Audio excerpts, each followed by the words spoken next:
The howling wind rattled the windows of Pinewood Diner as Abby Carson wiped down the counter for the 5th time that hour. Outside, Burlington, Vermont had disappeared under a veil of white, the worst blizzard in decades transforming the quaint town into an Arctic wasteland.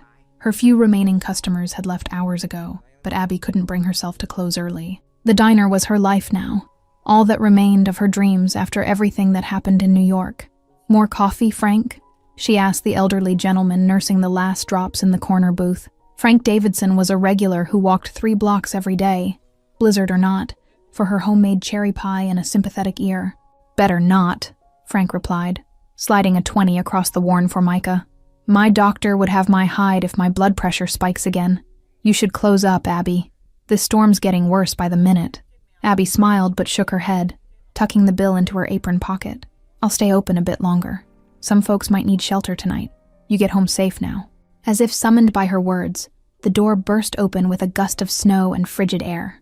Abby turned, expecting to see the usual plow driver stopping for coffee, but instead found an elderly woman stumbling through the entrance. She was bundled in a coat far too thin for the weather, her silver hair dusted with snowflakes, her face pale with cold.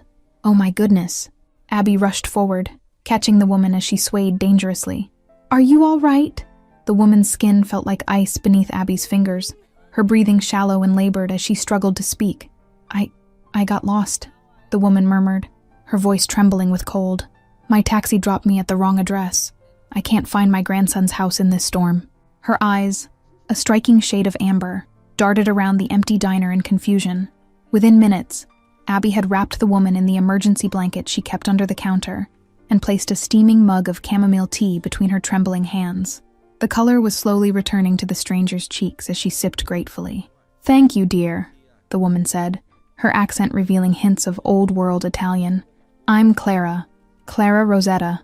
She pronounced it with a slight roll of the R that spoke of decades in America, but origins elsewhere. "Abby Carson," she replied, sliding into the booth across from her unexpected guest. "You picked a rough day to get lost in Burlington. Where were you trying to go? Maybe I can help once the roads clear a bit." Clara fumbled in her purse, producing a slip of paper with shaking fingers. "Lake Manor Estates, the North property. It belongs to my grandson." She hesitated, something flickering in her eyes before she added, "I haven't seen him in nearly 8 years. Abby's eyebrows rose involuntarily. Lake Manor Estates was the most exclusive address in Burlington, a collection of sprawling properties overlooking Lake Champlain where the ultra-wealthy maintained discreet vacation homes. Whoever Clara's grandson was, he certainly wasn't hurting for money. "That's quite a ways from here, especially in this weather," Abby said gently, refilling Clara's tea. "The roads to that part of town will definitely be closed until tomorrow, but you're welcome to stay here as long as you need." Clara's shoulders slumped slightly, her weathered hand smoothing the paper with his address. "I should have called him first, but I wanted to surprise him. It's his birthday tomorrow." A shadow crossed her face. He's always been so occupied with his business. After Frank left, bundled against the storm, Abby busied herself making fresh coffee and heating homemade soup for Clara.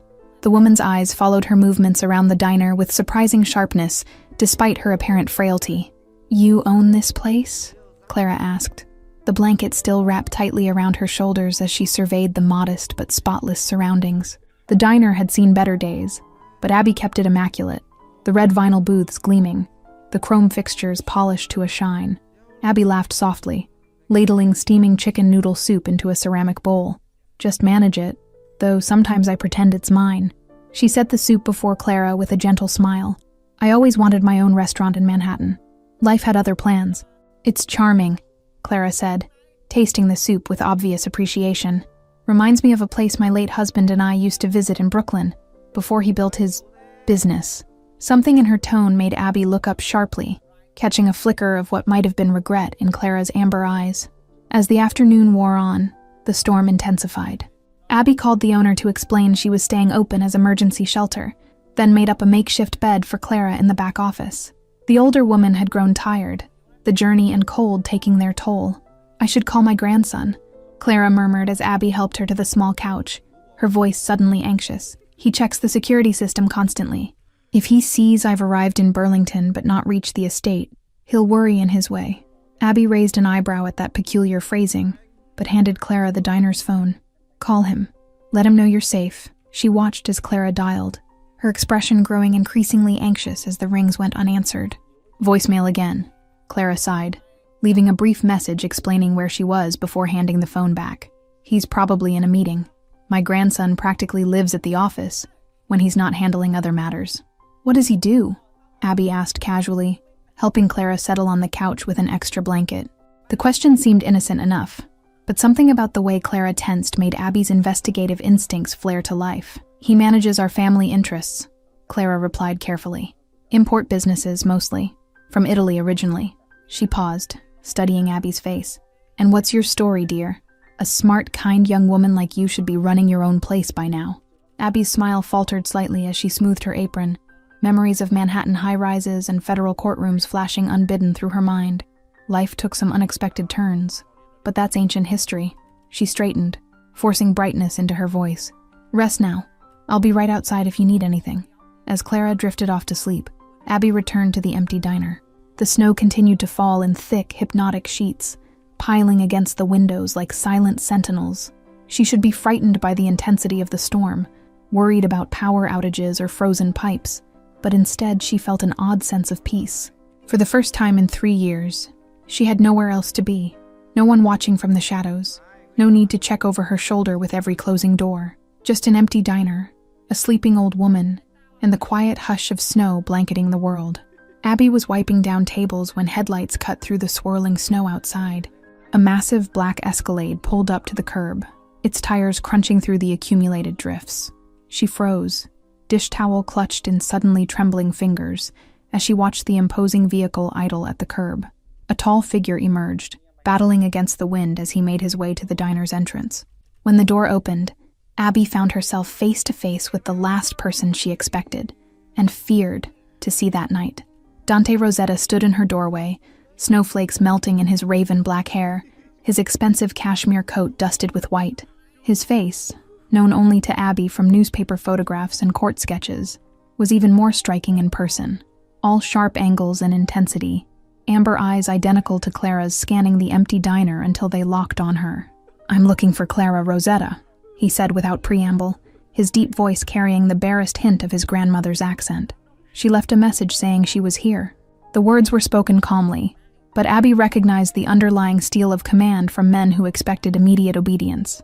Abby straightened, meeting Dante Rosetta's intense gaze with practiced composure.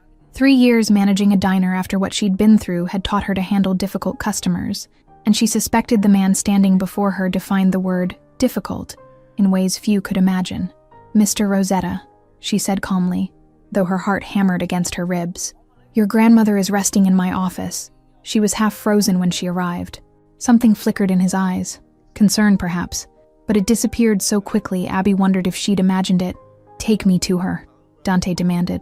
Not a request, a command from a man accustomed to getting exactly what he wanted, when he wanted it.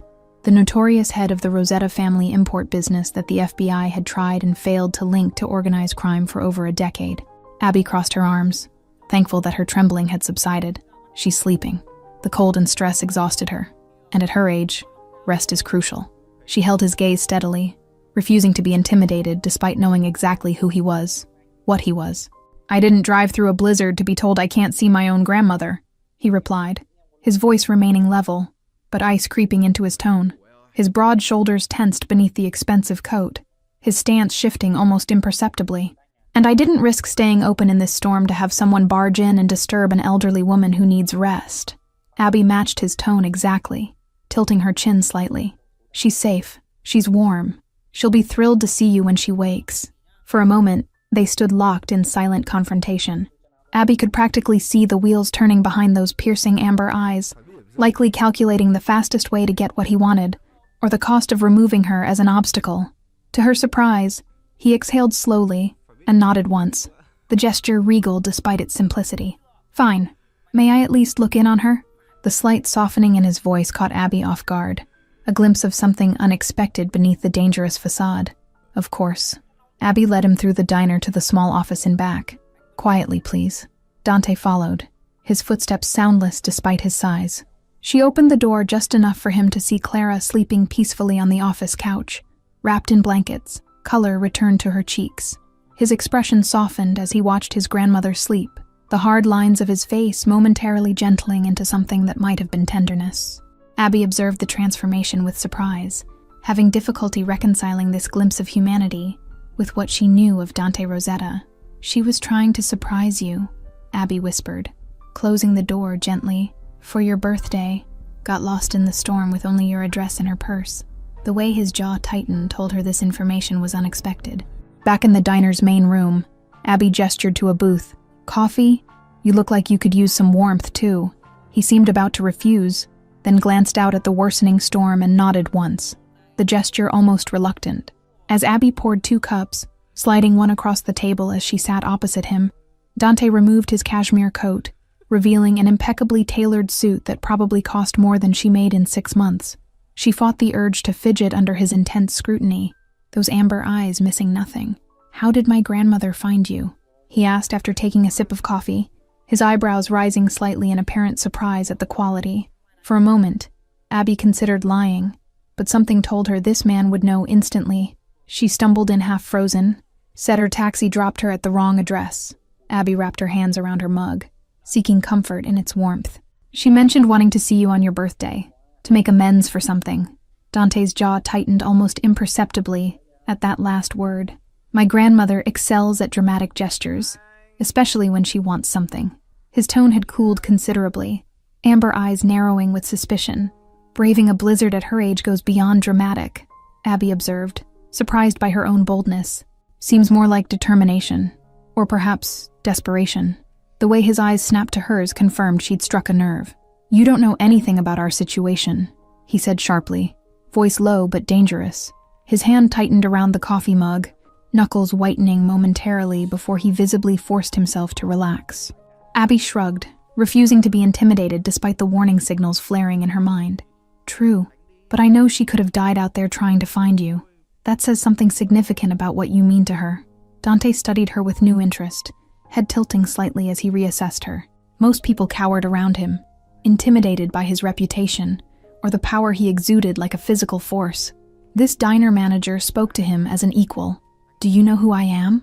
he asked suddenly, the question carrying layers of meaning beyond the simple words. His amber eyes bore into hers, searching for signs of fear or recognition. Abby couldn't help the small, bitter smile that curved her lips as memories of a Manhattan courthouse and whispered threats flooded back. "Is that the question you ask everyone you meet?" For a moment, surprise flickered across his features. Then, unexpectedly, the corner of his mouth twitched upward. "Only the ones who aren't properly terrified of me." The admission carried an edge of dark humor, as if they were sharing a private joke, rather than acknowledging his notorious reputation. The moment was interrupted by Clara's appearance at the office doorway. Her silver hair rumpled from sleep, but her amber eyes, so like her grandson's, bright and alert. "Dante," she breathed, tears springing to her eyes. "You came." Dante was on his feet in an instant, crossing to his grandmother with fluid grace that belied his size. "Of course I came. You left me a voicemail saying you were stranded in a blizzard." His tone was measured, but Abby could hear the concern beneath it. "I wanted to surprise you for your birthday." Clara reached for his hand, her expression hopeful yet cautious. To Abby's surprise, Dante allowed the contact, though tension radiated through his powerful frame. "My birthday isn't for 2 days," he said, without the coldness Abby had expected. "And you should have called first. Burlington is too dangerous right now, especially for you." The layers beneath that statement made Abby's instincts flare to life again. Clara squeezed his fingers, her eyes never leaving his face. "I know, Caro, but I thought we might need time to talk before celebrating." Something passed between them, an unspoken current of shared history that excluded Abby completely. "The roads are closed," Dante said instead of addressing his grandmother's comment. "We'll have to stay here tonight. Miss Carson has been accommodating." His gaze flickered to Abby, reassessing her yet again. Clara's face brightened immediately. "Abby is a remarkable young woman, isn't she? So capable under pressure." She patted her grandson's arm with her free hand. "Reminds me of myself at that age, before I met your grandfather." Before either could respond, headlights swept across the windows as another vehicle pulled up beside Dante's Escalade. Abby moved to the window, peering through frost-rimmed glass at a sleek black sedan now idling at the curb. "Are you expecting someone?" she asked, unable to keep the edge from her voice as she turned to Dante. His expression had hardened again, all trace of warmth vanishing as he moved protectively in front of his grandmother. "My security detail," he replied tersely, hand slipping briefly inside his suit jacket, an emotion Abby recognized all too well. They should have stayed at the perimeter as instructed. His tone suggested someone would pay dearly for that disobedience. The door opened, and a lean man with cold eyes entered, snowflakes dusting his shoulders. "Boss, we have a situation." His gaze swept the diner before landing on Abby with narrow-eyed recognition that made her blood run cold. "Well, this is unexpected. You know each other?" Dante's question sliced through the sudden tension, his amber eyes darting between Abby and the newcomer. She had gone perfectly still, her face draining of color as memories surged back in a sickening wave. "Leo Santini," she whispered, the name falling from numb lips. Former FBI special agent assigned to the Organized Crime Task Force. Her eyes never left the man's face as she added, "The agent who promised to keep me safe after I testified." Leo's expression shifted to calculated neutrality as he addressed Dante directly. "Miss Carson here used to be Abigail Reynolds, key witness in the federal case against the Bianchi family 3 years ago." His cold smile never reached his eyes. "Disappeared from witness protection 2 years back." Clara gasped softly, her hand flying to her lips as she looked between Abby and her grandson. "Dante, she didn't know who we were. She was just being kind." The plea in her voice was unmistakable, but Dante's expression remained unreadable. "Everyone sit down," Dante commanded, his voice quiet but carrying absolute authority.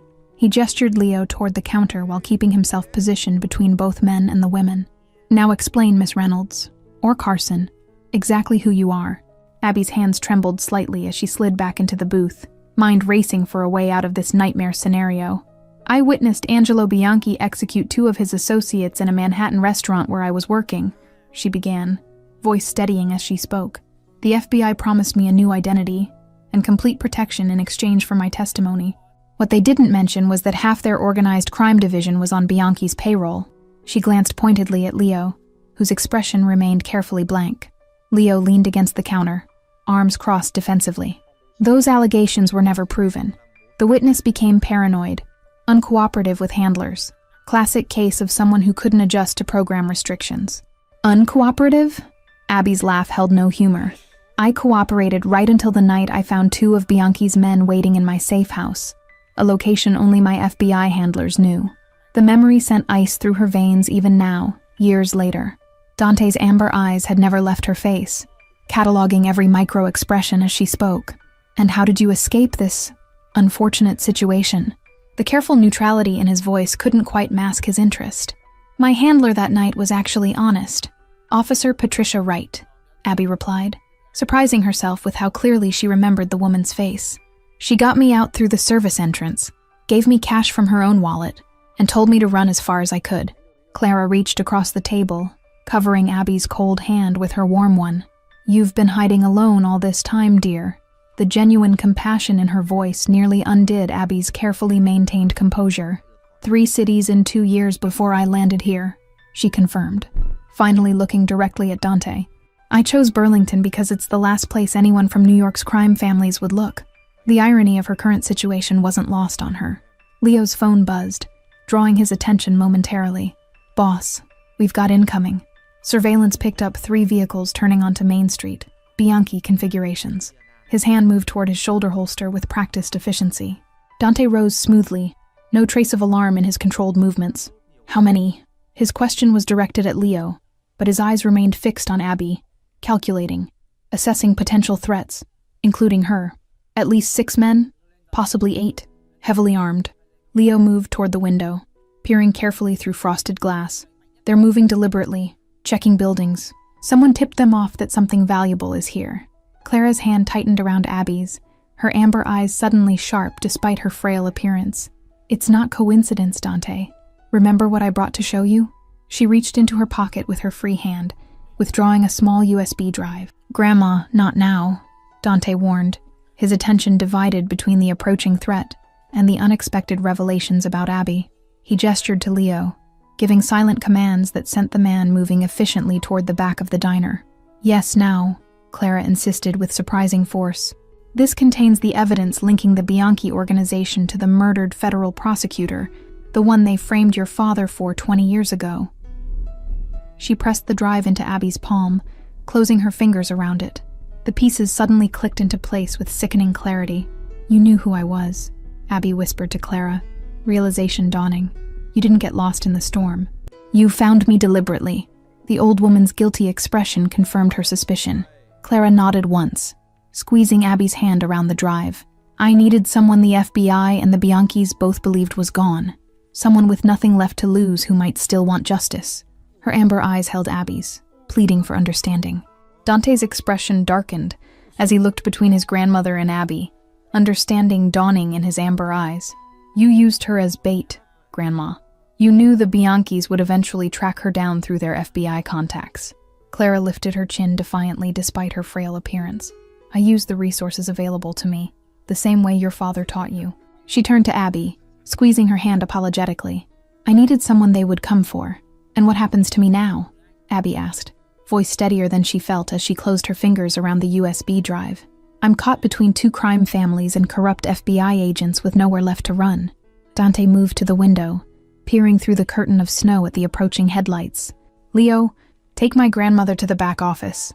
Secure the exit route. His command was followed without question, Leo guiding Clara despite her protests.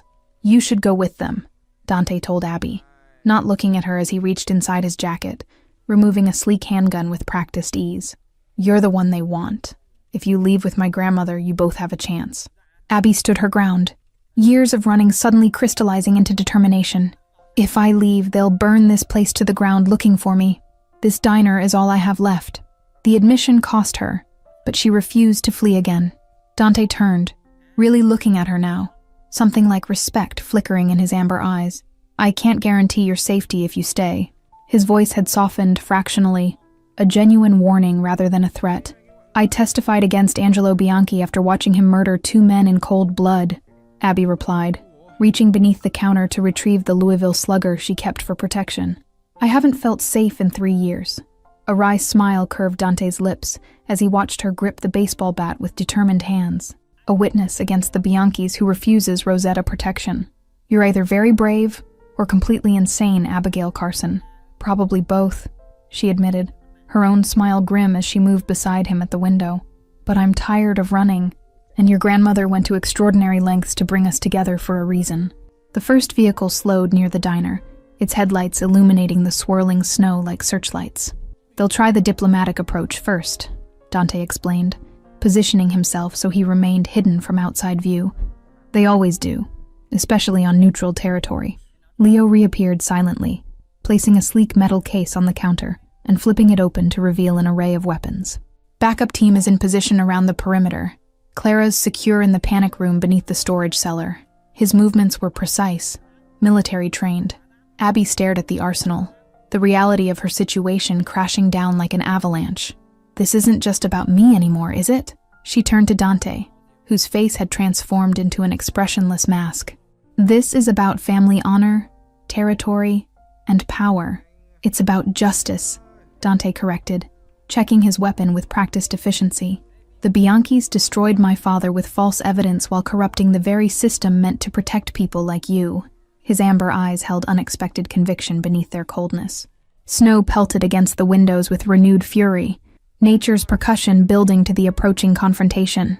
Abby remembered the first time she'd testified, trembling, terrified, but determined to do what was right, despite the consequences that would follow. Your father was innocent all along, she realized, pieces clicking into place. Clara kept investigating while he served his sentence, gathering evidence until she found the missing link. She looked at the USB drive in her hand with new understanding. The diner's ancient heating system groaned as if protesting the coming violence, warm air battling against the winter's chill. If we survive this, Abby said quietly, I want witness protection done right this time, for both of us. The implication that their fates were now intertwined hung between them. Abby's heart pounded as she saw men emerging from the vehicles, dark figures moving with purpose through the blizzard. What do they want with me after all this time? My testimony wasn't enough to convict Angelo. It's not about your testimony anymore, Dante said grimly. It's about what's on that drive. My father discovered evidence linking the Bianchis to federal prosecutor William Harding's murder 20 years ago, the crime they framed him for. Realization dawned cold and clear in Abby's mind. That's why your grandmother sought me out. She needed someone who could get this evidence to the authorities without being dismissed as just another criminal trying to take down rivals. Dante nodded once, his expression hardening as the first man reached the diner door. Someone with credibility. A known witness who disappeared rather than taking bribes. His amber eyes held hers for a moment. Someone honest. The bell above the door jingled as a well-dressed man in his 50s entered, brushing snow from his shoulders with casual elegance. His smile was charming, his manner refined. Nothing about him suggested violence except the cold emptiness behind his eyes. "Miss Reynolds," he greeted Abby as if they were old friends. "What a pleasant surprise to find you alive after all this time." His gaze slid to Dante, the smile never wavering. "And in such interesting company."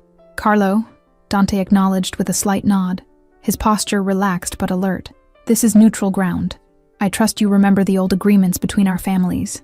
His tone remained conversational, but Abby heard the subtle warning beneath. Carlo spread his hands in a gesture of innocence. "Merely a social call. When we heard rumors of Miss Reynolds' whereabouts, naturally we were concerned for her well-being." His smile turned cold as winter. Witnesses who vanish often meet unfortunate ends. Abby stepped forward, finding courage she hadn't known she possessed. "I've been hiding from your organization for 3 years, Mr. Bianchi. I think we both know this isn't a social call." The baseball bat remained visible in her grip, a clear statement. Carlo's facade slipped momentarily, revealing the predator beneath the polished exterior. "You have something that belongs to my family, a small digital item that an elderly woman might have recently given you."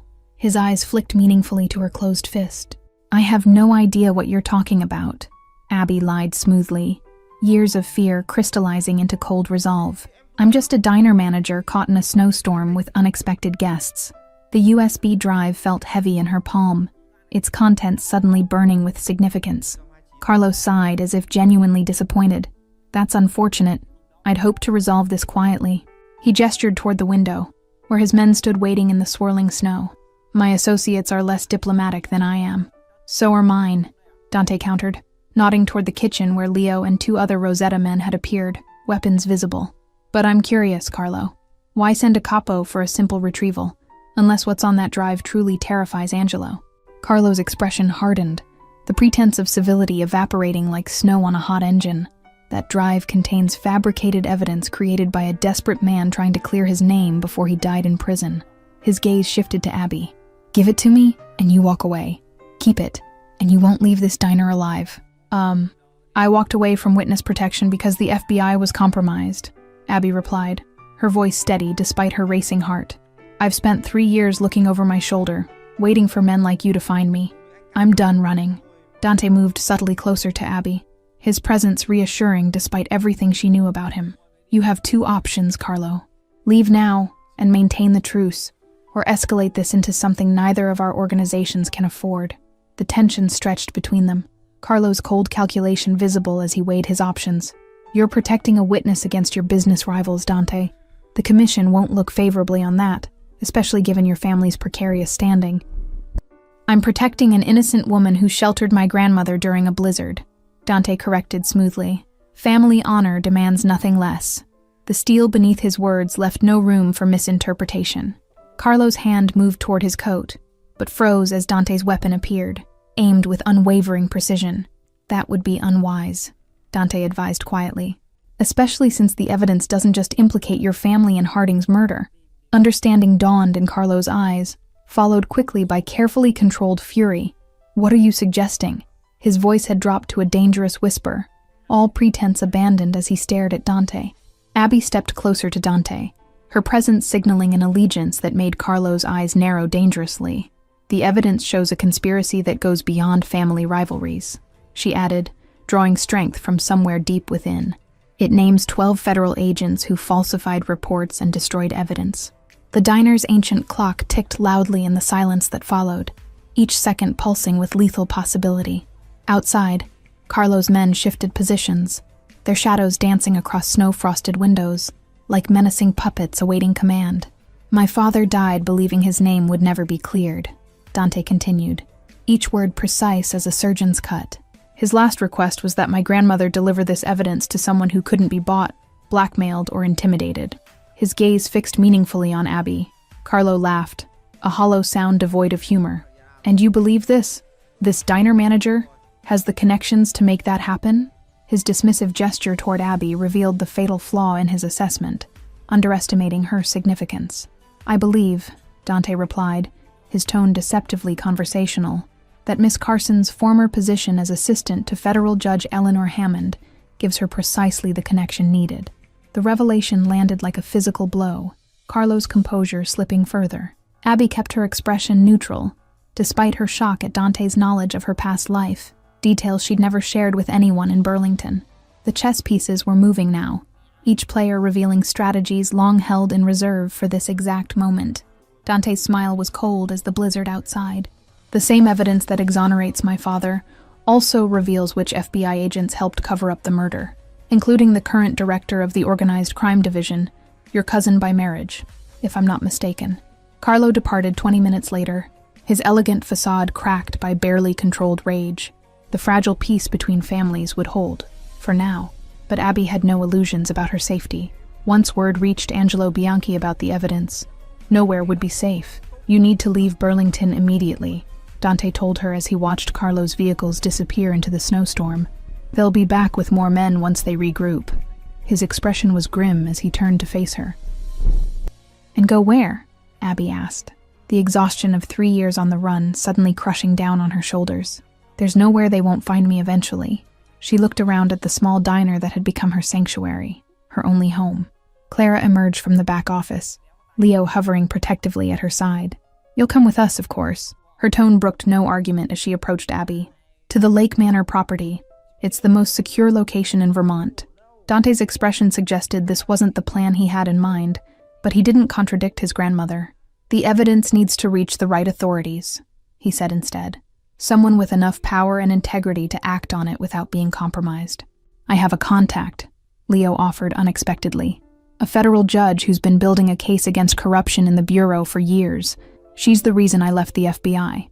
His expression turned haunted. "I discovered things no patriot could ignore." Clara took Abby's hands in hers, the USB drive still clutched between them. "I'm sorry I used you, dear. But Anthony, my son, deserves justice, even posthumously." Tears shimmered in her amber eyes. 20 years in prison for a murder he didn't commit, dying alone while his name remained tarnished. "We can clear his name," Abby found herself saying, the weight of the evidence in her hand suddenly feeling like purpose rather than burden, "and bring down the people who betrayed my trust in the system." 3 days later, as dawn broke over Lake Champlain, Abby stood on the private dock of the Rosetta estate, watching federal agents escort Carlo Bianchi and 3 high-ranking FBI officials into custody. Judge Eleanor Hammond had moved with stunning efficiency once presented with the evidence. "It won't end with these arrests," Dante said quietly, joining her at the water's edge. "Angelo Bianchi will retaliate. The corrupt agents had friends. This is just the beginning of a very dangerous time." His amber eyes studied her profile in the rosy light of dawn. Morning mist rose from the lake's surface, creating ghostly tendrils that curled around the dock posts. "Judge Hammond offered me a position on her special task force," Abby revealed quietly, "helping identify other witnesses who disappeared when their handlers were compromised." Dante's posture shifted almost imperceptibly, tension evident in the set of his shoulders.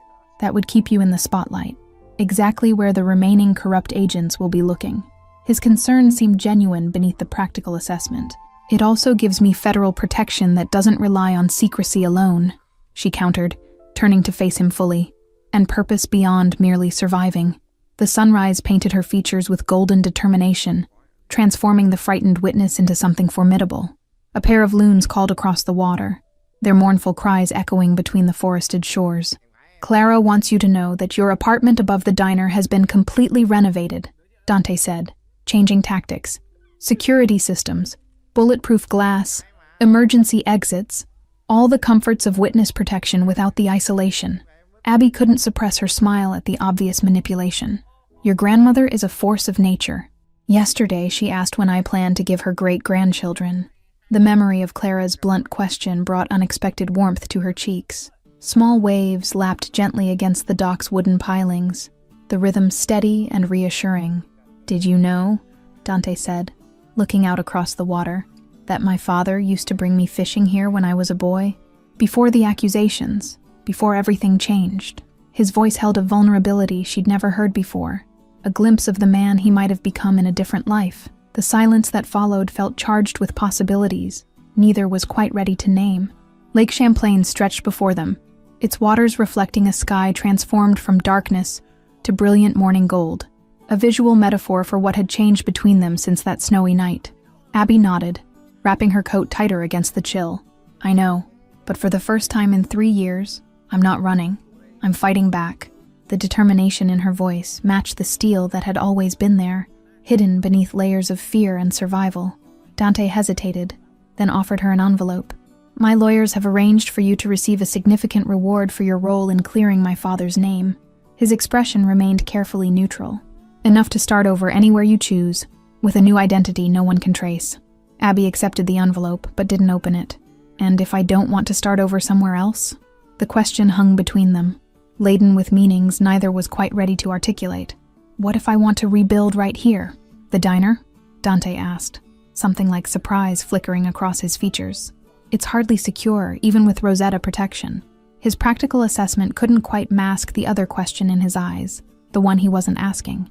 Not just the diner, Abby clarified, taking a risk greater than any testimony. A life, here in Burlington.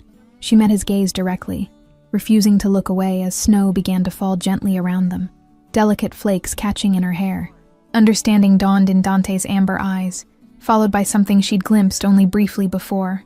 Warmth, genuine and unguarded. That could be complicated. His voice had softened, the hardened crime boss momentarily giving way to the man beneath. Life is complicated, Abby countered, a smile tugging at her lips despite everything. I testified against a Mafia family, went into witness protection, escaped corrupt handlers, and hid for 3 years only to be found during a blizzard by the grandmother of another crime family's leader. Complicated seems to be my specialty. Dante laughed then, the sound startling in its genuine delight. When you put it that way. He stepped closer, his hand finding hers with unexpected gentleness. Clara was right about you. You remind me of her in her younger days. Unstoppable when you've made up your mind. 6 months later, the former Pinewood Diner reopened as Rosetta's, a stylish cafe that quickly became Burlington's most popular gathering spot. Rumors about its ownership circulated persistently, the beautiful former witness who ran it, the notorious businessman who visited daily, and the elegant elderly Italian woman who held court at the corner table. You've transformed this place, Dante observed, watching Abby move confidently among the tables. The cafe buzzed with life, warm light glowing against the deepening twilight outside. The winter's snow had long since melted, giving way to Vermont's lush summer greenery. Abby smiled as she slid into the booth across from him, her hand finding his with practiced ease. We transformed it, she corrected. You, me, Clara, even Leo with his suspicious glowering from the corner booth. She nodded toward the former agent who now headed Dante's security detail. Clara joined them, settling beside her grandson with a contented sigh. Have you told her yet? She prompted, patting Dante's arm with grandmotherly impatience. Her amber eyes sparkled with mischief as she looked between them. Thank you all for following this story. If you enjoyed it, please write in the comments where you're watching from. And don't forget to like, subscribe, and share the video, because your support is what keeps me creating stories like this one. И этому человеку нужны, по сути, и дав ему, вот тут интересно, и дав ему в моменте огромное количество денег, останется ли он таким же? Либо это все поменяет его. Или у бедного, к примеру, или у богатого, забери все деньги, сможет ли он найти себе друзей, там, хорошую жену, стать там, не знаю, хорошим отцом. Ну, вот такие вот интересные вопросы на самом деле.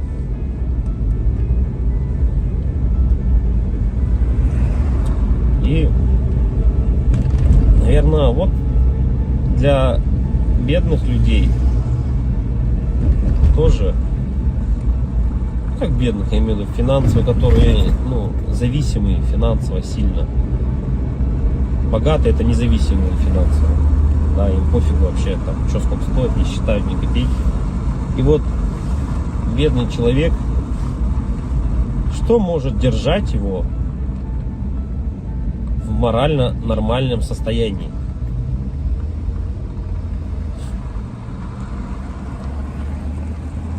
Это, наверное, возможно, поддержка семьи, поддержка друзей. Ну, как я и говорил, к примеру, как у меня есть сосед, но вот у него есть поддержка родителей, да, поддержка друзей. Но он не вылазит из ситуации, в той, в которую залез. И получается, что у нас получается? Что это тоже не важно? Что даже имея поддержку своих родственников, друзей, ты не вылезешь из дизморали, из такого образа жизни? Получается, нет. Так что же тогда? Алло. Алло, Андрей, Ау. ты еще не заезжал? Вот я еду, сейчас заеду скоро. Не едь туда, все, оплата пришла. Все, хорошо, давай. Вот, как я и говорю, можно... Так что же для человека самое главное получается? Чтобы держаться на плаву. Многих же не останавливают, дети не останавливают, да, которые имеются. Да, любовь к детям тоже их не останавливает. Да, как-то...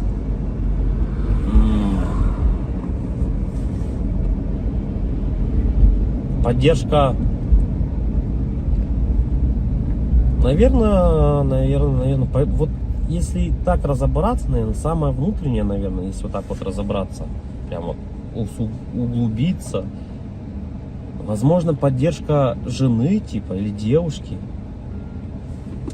если прям вот глубоко внутрь копнуть, тоже на самом деле не всегда. Но если у тебя есть девушка и жена, ты на ежедневной основе с ней общаешься, с ней видишься. Ты единственный человек, по сути, да, который, наверное, важен в твоей жизни, который может дать дельный типа совет.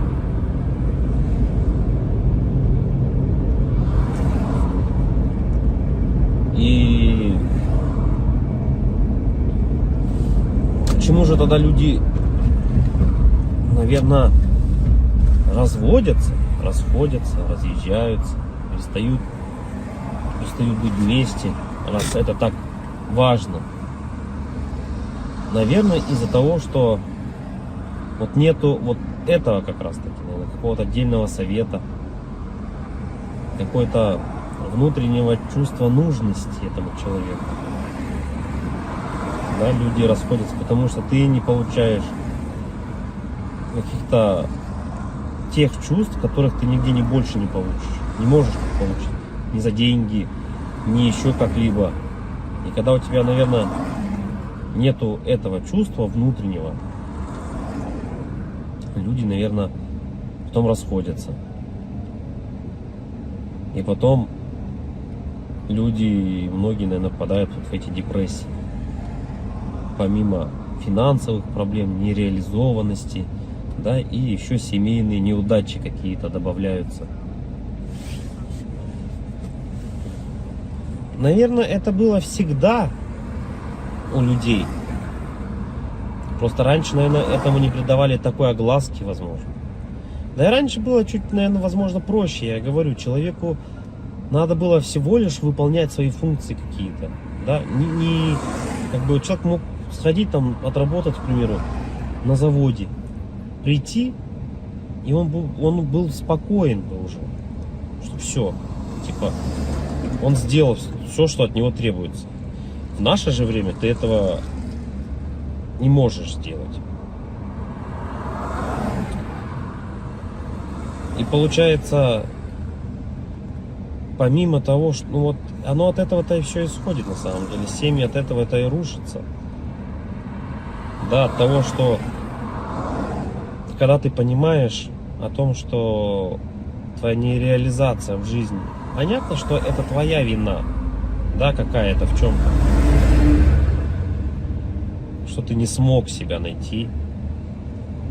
И помимо этого, если у тебя еще нет какой-то внутренней поддержки в твоей семье, то как бы это все и приводит к тому, что люди расходятся. И оба, наверное, остаются в какой-то такой дизморали оба. Да, в какой-то, наверное, все равно внутренней депрессии.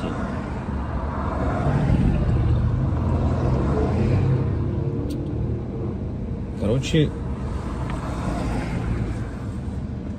и как же избежать этого всего, наверное, главный вопрос. Тут, наверное, несколько вариантов. В наше время, наверное, это наверное, не опускать руки никогда, в первую очередь. Если бы взять со стороны мужчины, да, то в наше время, наверное, главное не то, типа, сколько он зарабатывает, а главное, чтобы, наверное, не опускать руки.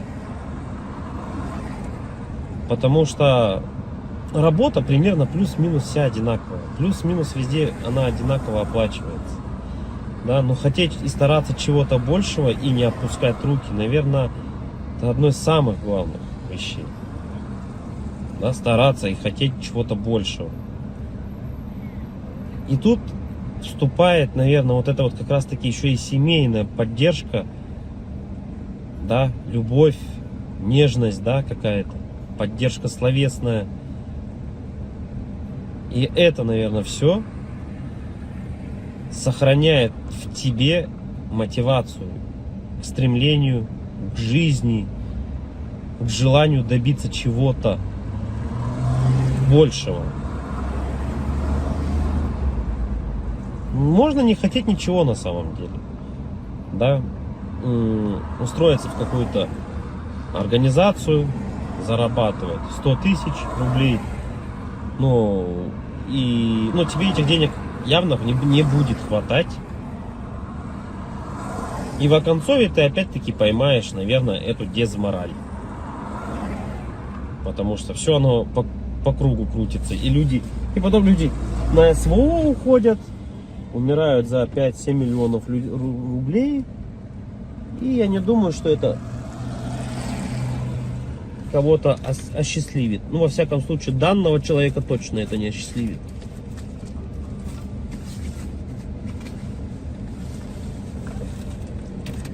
Говоря именно о поддержке, что значит поддержка?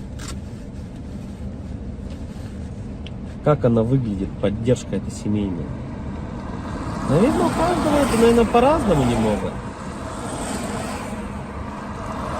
В любом случае, каждому человеку нужны какие-то разные вещи от другого человека. Да? Всегда же отношения — это взаимный обмен чем-то. Да? И когда люди от друг друга этот взаимный обмен получают, будь то, это могут быть разные вещи.